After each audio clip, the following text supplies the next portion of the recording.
And this is why firing is so much more important. Now, if you want to take something away from this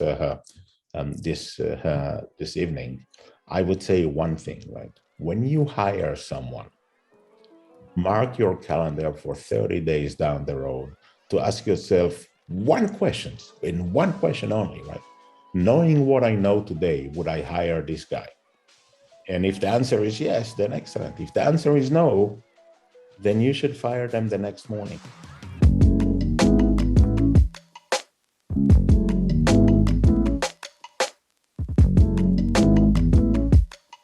Yuri, really, we're super excited. And first, we just want to say thank you for joining us today. And we'd like to just start from the beginning. Tell us, how did you get into entrepreneurship? How did you start? I'm not even sure, right? Because I found myself in multiple places that I'm looking into things, and I tell myself, no, this is not how it should be done, right? And I found that multiple times, right? And so in some of the cases at the early days of my career, I say, okay, maybe it is what it is, or maybe I'm the one that is different. And eventually I got to the point that I say, no, I'm going to change that, right? And then you start, the passion and you start to dream about changing something, right? And usually it's because I ran into cases that I get frustrated, right? I get frustrated from traffic jams. I get frustrated from waste. I get frustrated from money left on the table. I get frustrated when things don't work the way that they should. And it turns out that for me, it's the frustration that leads into, building startups, building companies, and so forth. And in the case of Waze, it was me hating traffic jams, right? And for a long period of time, I was essentially unable to do anything until maybe one day in 2006 that I realized that all I really need is someone ahead of me on the road to tell me what's going on. And we started Waze only in 2007, and eventually we sold Waze to Google in 2013. You sold Waze to Google in 2013 after starting it in 2007. So for us, for a lot of people, it feels like, it was an overnight success, right? Like you just started it and then, it sold for over $1 billion. Relatively in the scale, it was relatively fast, right? So Waze was a fast journey comparing to most of the startups today. And for a second, I would say the average time for an Israeli startup to get into a unicorn status, so $1 billion valuation, is about 12 years, right? And so Waze was extremely fast in that sense. And it is so because building a startup is a journey of failures, right? And essentially, when you start, you have a mission, and you have a point of view of what is the problem you're going to solve, and so forth. And then you go into the first part of the journey, which is figuring out product market fit. And if you don't figure out product market fit, you will die. As simple as that, right? If you do, then occasionally you would think that it's going to be overnight, but turns out that it's actually very, very long journey. It was like 3.5 years for Waze to figure that out.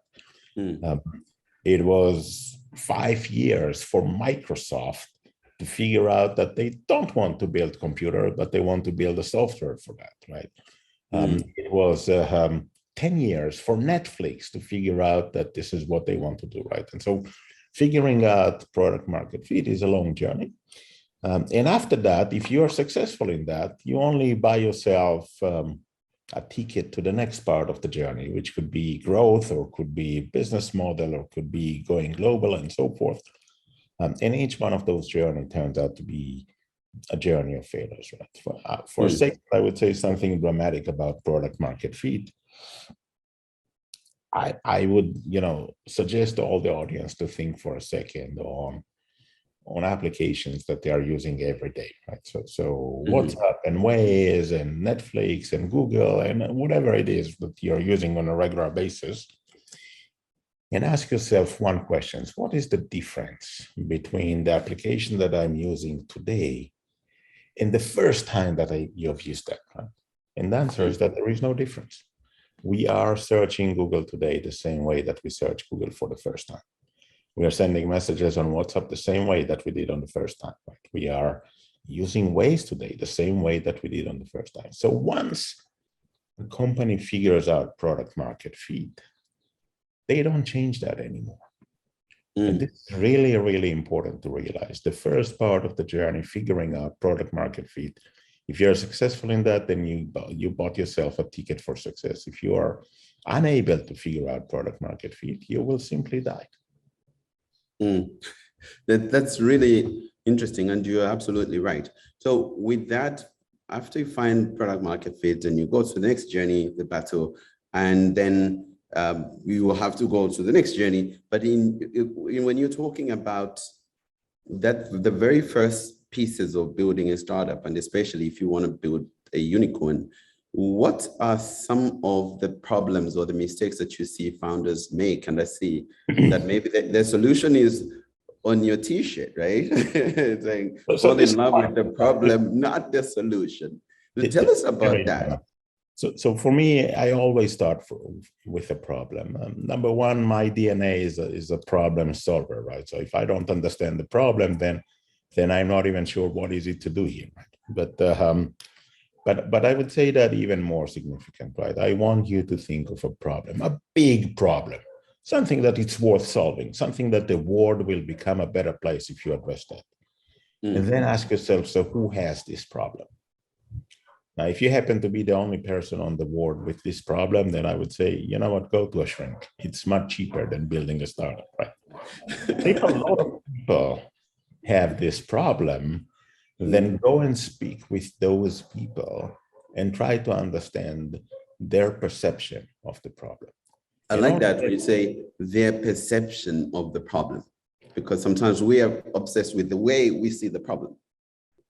Right, and we, you know, and you are absolutely an amazing sample of one person.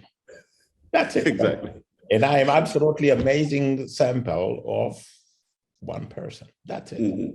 And this is why I would say, and people often ask me, so how many people do I need to speak to? And I would say 100.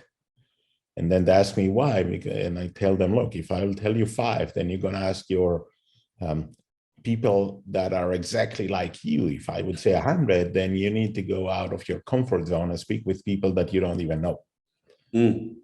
And speaking with people that you don't really know will help you, number one, to articulate the problem, number two, to get the perspectives. And this is really dramatic. If you don't do that, if you don't understand the perception of the problem, then you are building something wrong. And when you're building something wrong, it's really frustrating, right? So you're going to spend money and time and effort in building your baby, and then no one cares. And that's really frustrating. Yes. And I mean, I think that cannot be stressed enough, that talk to customers, talk to other people, whereas people want to hide their ideas and they want calling their ideas babies, and then they want to don't want to talk to anybody because they don't want some real feedback, but then they just start building stuff.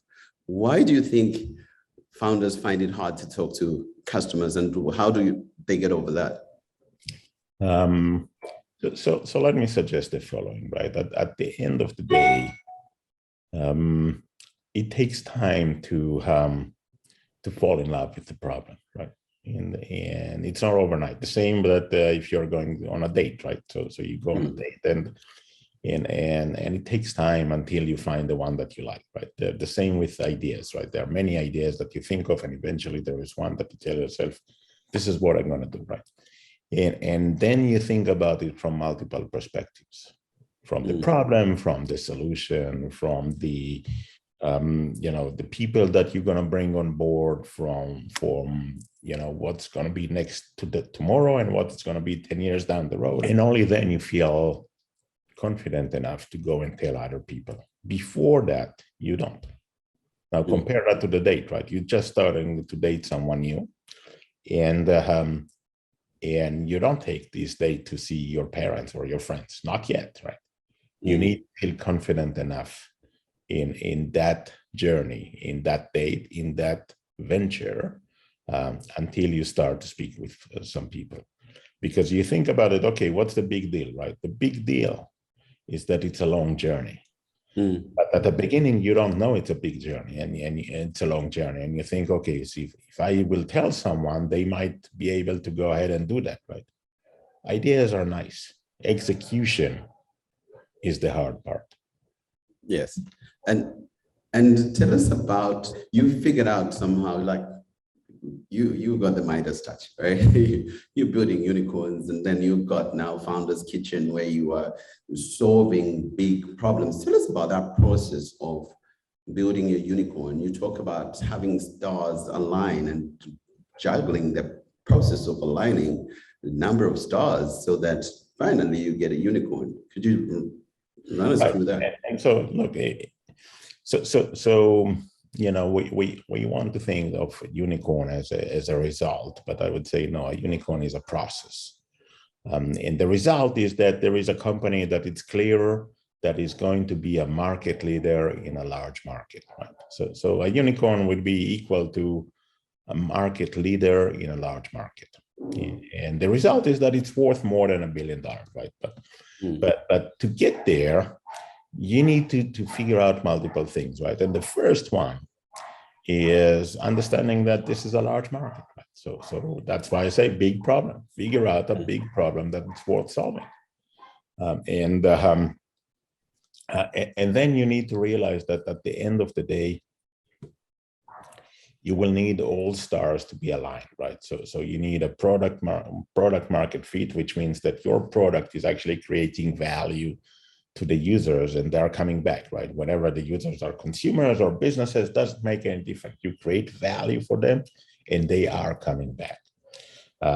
You need to figure out the growth. You need to understand that you can actually grow fast, and by growing fast, you will need to become, or eventually become, a market leader, right? You need to figure out a business model. So you know, bleeding cash for user acquisition and not figuring out business model so it can be paid back is not a great idea for a business, right?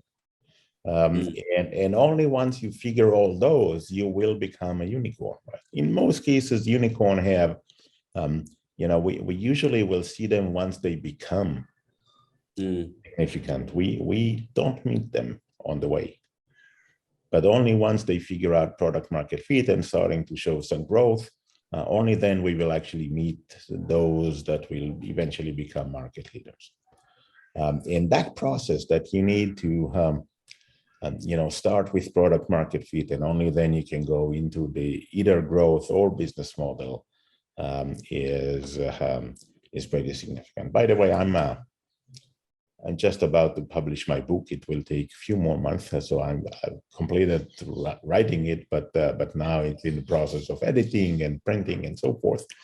Surprisingly, it is called Fall in Love with the problem, not the solution.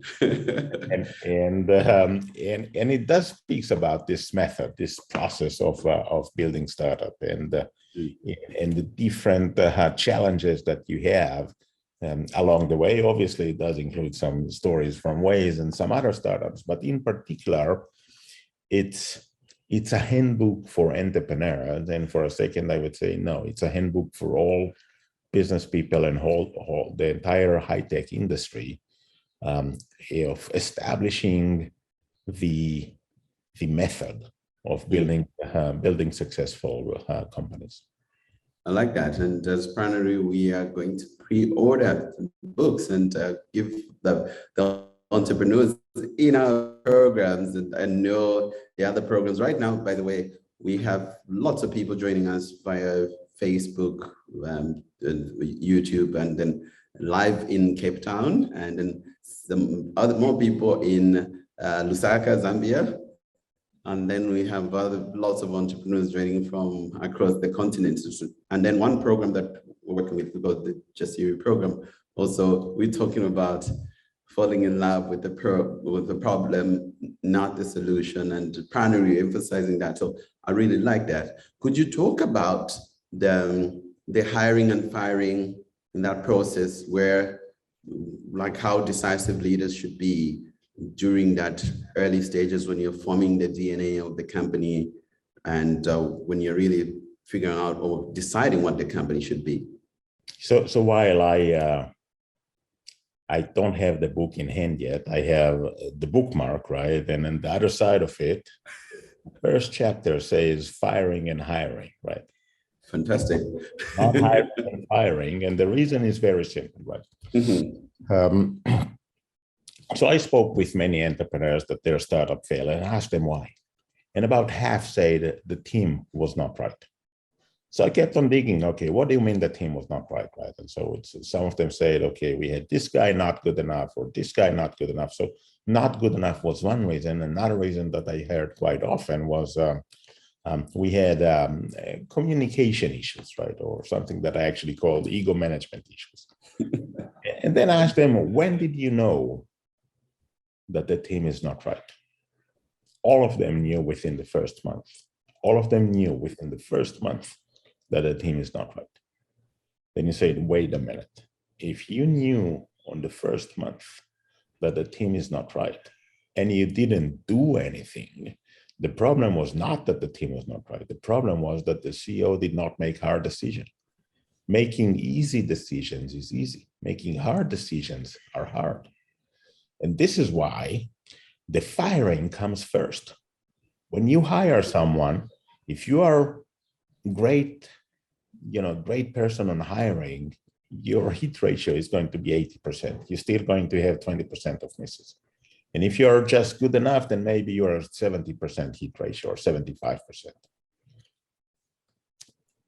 The challenge is that once you hire someone that does not fit, and it doesn't matter, this person doesn't fit because they don't fit into the DNA of the company, or they are not performing good enough, and everyone else knows. And therefore, you need to fire them fast before there is the collateral damage. Now, the collateral damage is very simple. If you know that this person does not fit, everyone else knows that as well. Everyone else knows that as well. The teammate, the direct manager, all the people around that person knows that this person does not fit. And what they have in their mind is that, okay, wait a minute, if we have this person that doesn't fit and no one is doing anything about it, then we are becoming a mediocre organization rather than to become an excellent organization. And this is why firing is so much more important. Now, if you want to take something away from this this evening, I would say one thing, right? When you hire someone, mark your calendar for 30 days down the road to ask yourself one question, and one question only, right? Knowing what I know today, would I hire this guy? Great question. And if the answer is yes, then excellent. If the answer is no, then you should fire them the next morning. That's it. As simple as that. And by the way, you are doing a favor not just to you and to the organization, also to that person. Absolutely. That person is already marked as very low likelihood of being successful here.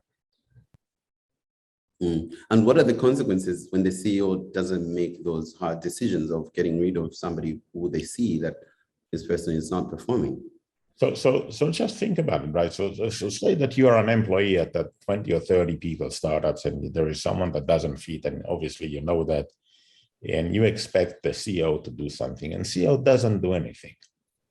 What goes through your mind, right? So number one option is that, okay, CEO doesn't know, which means that CEO is stupid and this is not good.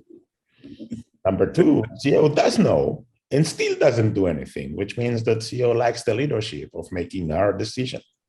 The result, by the way, is always the same. The top performing people would leave. They would leave because they don't want to be in a place that is unable to make hard decisions, and they have a choice. top performing people always have a choice. Could you tell us about the process of disrupting broken markets or broken value chains? Like, how do you figure that out? So, for example, you figured out Waze. We use Waze a lot here in South Africa, and I was in Kenya last week and Rwanda until yesterday.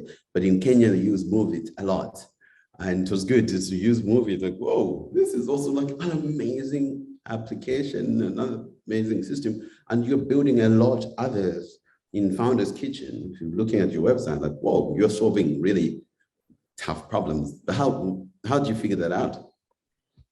So disruption is a result, right? But if you want to disrupt the market, then you need to think of what does it even mean, right? And for a second, I would say disruption is not about technology. It's about changing behavior. It's about changing market equilibrium. And it could be a result of a new product that is being introduced to the market. It could be new price that is being introduced to the market, right? Waze was free. Before that, people used to pay money in order to have navigation app on their phone or navigation software on their device, right? And if you're free and good enough, no one can beat you, right? We can ask the audience how many of you are using Gmail. And surprisingly, it's going to be probably close to 100%. Right? Now, yes. Gmail is 17 years old. Before that, we used to pay money in order to have a mailbox. Yes. We have an internet service provider that provides us access that we paid for it. And on top of that, we used to pay money in order to have a mailbox. And then Google introduced Gmail. At the beginning, it was not good enough. It was actually very buggy and very clumsy. And then through iterations, collecting feedbacks from the users and then doing new iteration and new iteration and new iteration, they became good enough and free. No one can compete with them. So disruption is about changing market equilibrium. Maybe it's a new business model, right? Tel Aviv, there are more than 10,000 on-demand scooters roaming on the streets. And there were electric scooters before that. But we come with a new business model that makes sense for everyone. And by the way, Cape Town or Joburg are not good places for scooters because they're large cities. You need a much smaller city in order for that to be successful. So you can actually use that as the last mile for going multiple places. But it's a new business model that disrupts the market. And maybe, just maybe, it's a matter of a new information that is being introduced to the market and change either the demand or the supply, which change market equilibrium. Now, in most cases, when you think of disruption, it's coming from a new player, someone that has nothing to lose. And because they have nothing to lose, they're willing to take the risk. They don't have the challenges, the ego management challenges within, because disruption starts with saying something very simple. Right? Whatever we are currently doing is wrong. And people have a hard time to tell that to themselves, let alone organizations, right? So organizations don't tell themselves what we are doing is wrong. And therefore, disruption is going to come from a newcomer, someone that has nothing to lose. Fantastic. And tell us about the free business model, like ways, and you say like a lot of times if something is amazing and free, it's very hard to fight with that or to beat that. What's the model there? Could you tell us about the Waze business model, the Move It business model? So I would say the following, right? So free is only in B2C, right? In business to consumers. You cannot do free in B2B, right? It doesn't make sense, right? But the importance of free is that there is an alternative business model for charging the users, right? And alternative business models will come through two aspects, right? One is that it's not the first thing that you're going to figure out. So most of the B2C companies in the world, they will initially try to figure out product market fit. And once they figure out product market fit, they will try to figure out growth. And if they figure out growth, then they will continue this path and only later will figure out the business model. If they fail in figuring out growth, they will go into let's figure out business model beforehand and only then growth, right? Because in Phiri, I am actually going to bring my growth strategy eventually is going to be word of mouth. And I'm not going to spend money on marketing. I'm not going to spend money on user acquisition. And therefore I can grow indefinite or close to indefinite before I can even start to think about business model.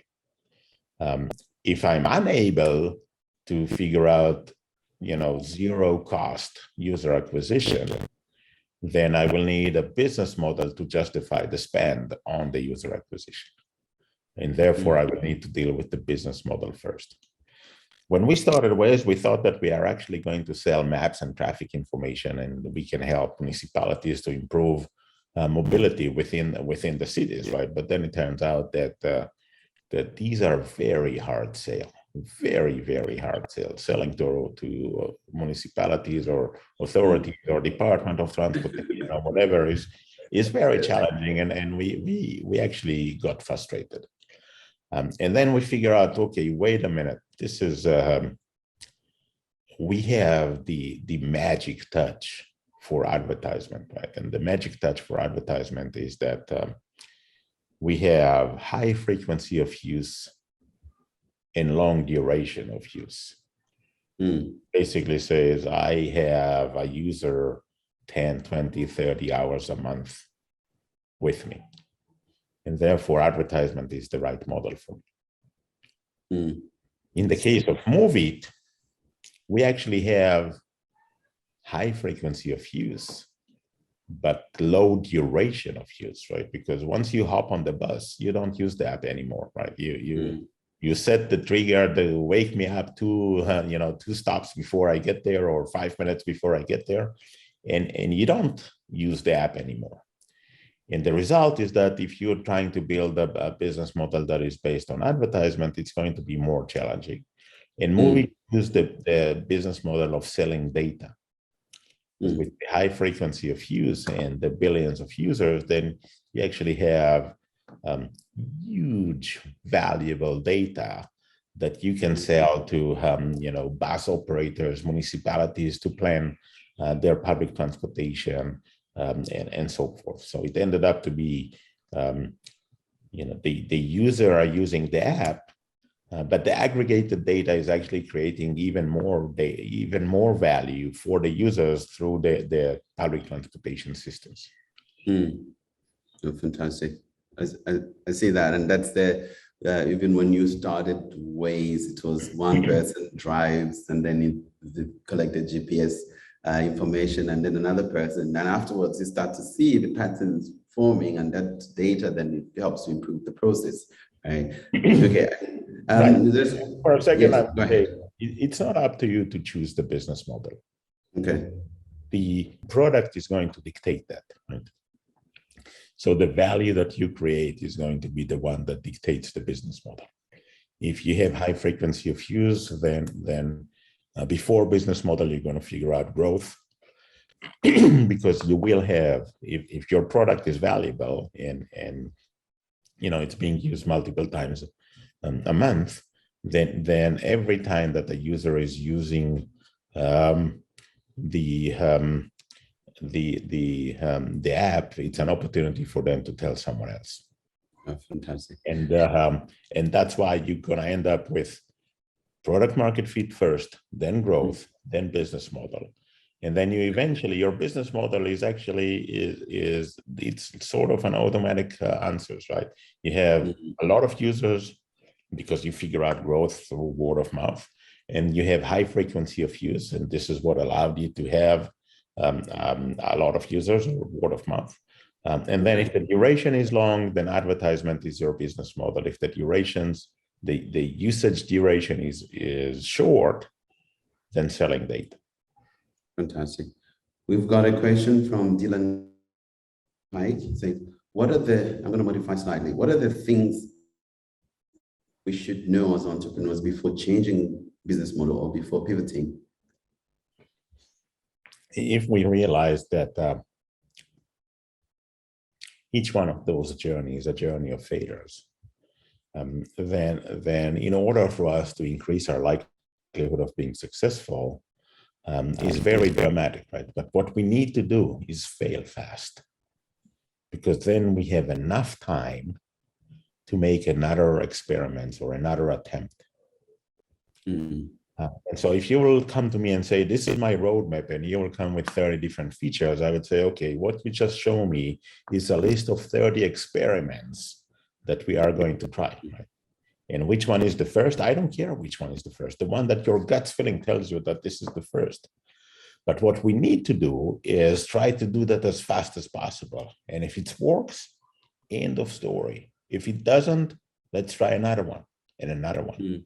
If you will build a marketing program, the marketing plan, then I would say, okay, here is a list of multiple experiments of user acquisitions that we're going to have, right? Pick one and test it, right? And the faster that you can test it, the better off we are, because then we still have enough funding and enough time to make another experiment and another experiment. Mm-hmm. And the beauty of that is that once we figure out one of them, we are done with this part of the journey. Yes. Right. So if and you know, just think of how many features we are using at a given gap, right? Mm. Very few, right? So we send messages and we read messages on WhatsApp. That's about it. Yes. And we maybe use groups to send messages to groups. We create groups, right? That's it. 3 features. Yeah. Mm. And you ask yourself, okay, so when is the last time that I've used a feature that I need to go into setting to invoke that? And the answer is probably never. And so eventually there are very few features. Eventually there are very few marketing or go-to-market strategies that works for us. Eventually there is one business model that makes sense, and then maybe we are optimizing it over the period of time. But the right business model is very simple, is the one that works. Mm-hmm. Now, this requires a DNA of a company that accept failures, right? Because otherwise, if we're afraid to fail, if the DNA of the company is that if you fail, you get fired, then no one is going to try new things. You're right, and that try new things. Absolutely. And I think that's something that a lot of people are not comfortable with, that when you're starting out, you'll be wrong a lot of times, but you need to test those things very quickly, and everybody being comfortable that what we launched or whatever we tested is not working. And like Steve Blank's definition of a startup, that the temporary organization, right? Looking for a repeatable, scalable business model, but it's temporary, and you're really just testing a lot of things. But in terms of some organizations, people fail to just really say, okay, we don't know, we should ask customers and figure out what the correct answer is. And so next question is from Tando Koza. It says, what's the right time to raise funding for a startup? Is there a right time? Is there a wrong time? So the first question would be, why do we need funding, right? And if you need funding, then the answer is when you're ready. Right? Now, if we think of a startup as a roller coaster journey, right? So I would say that fundraising is roller coaster in the dark. You don't even know what's coming, right? This is how hard it is, right? If you have a product and you have good value proposition and you go and sell that product to good customers, then out of 100 meetings, eventually you're going to close somewhere between 25 to 50% of deals. So your close wins is going to be anywhere between 25 to 50%. If you go to raise capital, it's going to be 1%.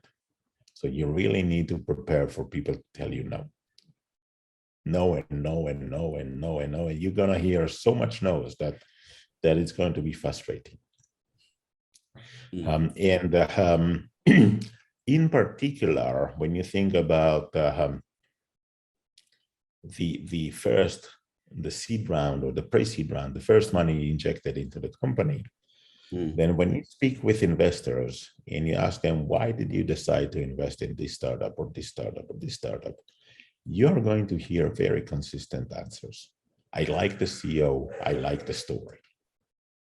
Now, if this is the case, then you should learn how to tell a good story.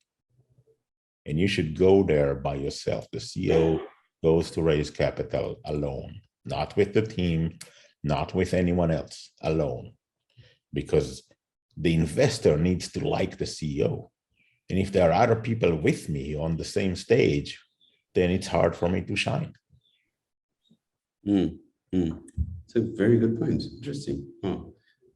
Another question from another question that says, what are the most important things to consider for scaling your business? The same with pretty much everything else, right? Even growth is going to be a journey of failures, right? So even once you figure that out, we cannot prepare for everything, right? And we shouldn't. And so many of the failures that we're going to have during the growth period is only once we get there. So we don't need to care about what's around the corner. We will get to the corner and then we'll see what's around the corner, right? And then we will deal with it. And in many cases, so system will crash, right? Eventually we will get to the level that we are way beyond the capacity of the system and the system will crash. I will say celebrate that. That's actually a very good thing to celebrate, that we have outgrown our capacity, right? We will experience fraud. We will experience fraud, right? If there is money in the system, guess what? There will be people that will realize that, okay, wait a minute, there is money in the system and we can figure out a way to steal that money. We will have fraud. We will have glitches. We will have everything. We cannot prepare for that. We don't need to prepare for that. We need to deal with them once they become real. And this is very challenging for growth, right? In many cases, we are over-engineering things. We think about it, okay, wait a minute, I can actually prevent 90% of the fraud, and I need to build a system for that. And I would say, don't even bother. Don't even bother. Let the fraud comes and then deal with it. Let the system crash and then you'll figure out where is the real bottleneck and only deal with the real bottleneck. And don't overcomplicate things. Don't prepare for don't prepare the capacity for something that you don't see in your hand, in your eyes. You're so right. This is amazing because a lot of times the founders with nothing are worried about scale. What are we going to do when we have 1,000 users or 10,000 users when you got 0 users? Like, for now, don't worry about that, right? So when Waze crashed with millions of users, that actually was on the front page of the newspaper, and we were celebrating because it's much more frustrating that your system crashes and no one cares, right? Brilliant. Great. So another question is, I think you alluded to that, but what are the key steps to figuring out product market fit? So, so let me speak about the method of figuring out product market fit, right? Because at the end of the day, there is only one metric for product market fit, and this is retention. Users are coming back. And again, this is with the underlying assumptions that your product is not a once in a lifetime product, right? If your product is calculating and finding you a mortgage, then once you're done, right? And the next time is going to be probably 10 years down the road that you'll need a new mortgage, right? But with the underlying assumption that there is any sort of multiple use cases or higher frequency of use than once in a lifetime, then the only indication is retention. And before you are there, before you get retention, before you get users are coming back, you are not at product market fit. We occasionally think that we are because we tell a story and people tell us, yeah, this is great. The story then is a product market fit, not a product. And this is very dramatic. The other part of it is, at the beginning, your users are going to be new users. Now, new users experience our product for the first time. We cannot experience the product for the first time anymore. And so the only way for us to learn is actually to watch new users, to watch them and see what they are doing, and then ask questions. Ask them why you are doing this and why you are doing this. And that will give us the feedback that we need in order to improve. And the next iteration of the product is going to address that issue, right? And so our method is essentially, we are going to ask people that failed, that are not using the product, and not people that are. Those that are using the product, for them, we are at product market fit. For those that are not, we need to ask them very simple question: why? Which means that we need to watch them and we need to reach out to them in order to be able to speak to them. Fantastic. All right. And lastly, after you sold Waze, right, for over $1 billion to Google, you quit the next day and you went ahead to build more companies. Now you have Founders Kitchen. Tell us about some of the problems you're trying to solve there in Founders Kitchen. So for a second, I would say there is no specific market or segment or industry that I am attracted to. I like mobility, but I like any big problem that it's worth solving, right? And so it's always about the problem first, and then the connections with the CEO. And in most of the cases, this is their relationship are actually starting way before we start, right? In some cases, it's I know the CEO and I tell the CEO, whenever you're ready, we're going to build a startup together. And then when they are ready, then we're going to start. And occasionally these are, people that I guided and mentored throughout my career, or through an entrepreneurship program, and then we started a company. Some of them has to do, and some of them, they came to me with their problem that they're trying to solve. Some of them are, it was a problem that I was actually trying to solve. And just for example, if you travel to Europe and you buy goods, you're actually entitled to get the VAT back, the tax. In Europe, the tax is about, average tax is 21%, right? So it's quite a lot of money. But when you try to do that, it simply doesn't work. There is always something bad happens there, right? So maybe long lines at the custom, maybe the stores don't have the right forms. Maybe you go there and you ask them, do you have a tax-free return? And they tell you, oh, of course we have. It's in a different terminal, right? Something bad happens. Right? And we said, wait a minute. And people essentially, pre-COVID, left on the table about 30 billion euros every year, right? Because it's complex. And we said we're going to simplify that. And so now it's an app that is actually, during COVID, we were sort of a hibernation mode, but now it's actually starting in Greece this summer, and hopefully more countries to follow. And it's very simple. All you have to do is scan the receipt, scan boarding pass, scan your passport, get your money back. As simple as that. Let's see. FIEX, that is now called Pontera, started with dealing with the problem that we simply don't know how much financial fees we are paying. But then, and we said, wait a minute, if you don't know, when I was young, my dad once told me that if you don't know how much you're paying, then you're paying too much. But we don't think about that on our retirement plan, right? And so the fees there actually means that you might be paying too much fees, and therefore the return is much lower, right? But people are not aware, and today, by the way, we're doing something completely different. It's not about fees anymore, it's about the return. If you think of the US retirement plan, the 401k, and you go and speak with 100 people and you ask them, what is your plan investing at? Then most of the people will tell you, I have no idea. The first day that I joined the company, I ticked checked a couple of boxes, and this is it, right? Yes. And since then, I have no idea, right?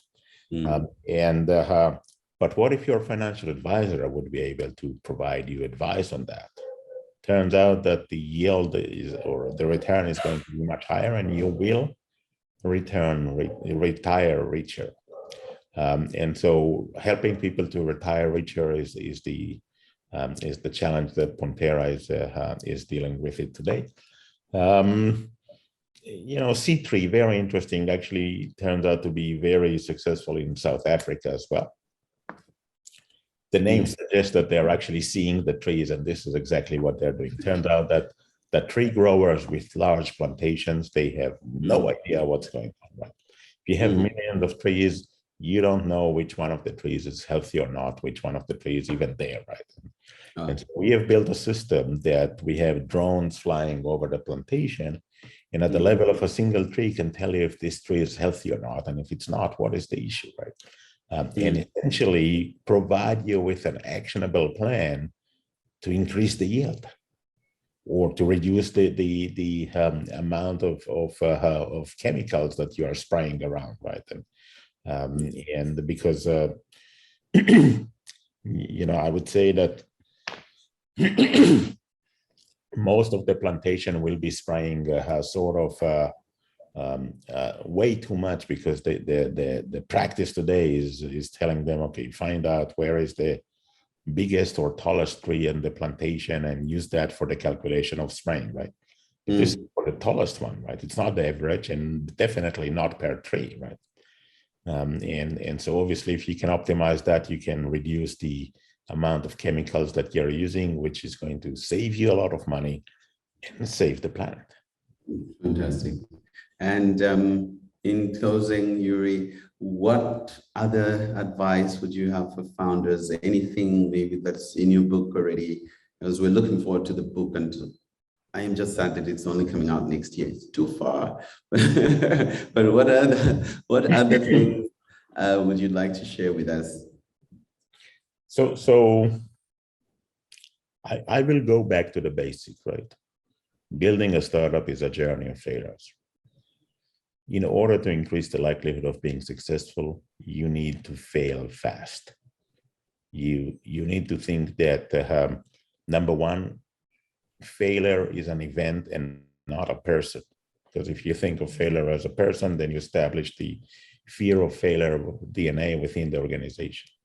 Number two, the faster that we fail, we uncheck experiments from the list, right? So we are actually making progress towards finding the one that is correct. Even if this one is not, by removing from the list the experiments that don't work, we increase the likelihood of being successful. Fantastic. So thank you very much for everybody who's joining us on Zoom and on Facebook and in different places. You just type one to say thank you to Yuri in there, one. And then the people here in Cape Town, a big hand for Yuri.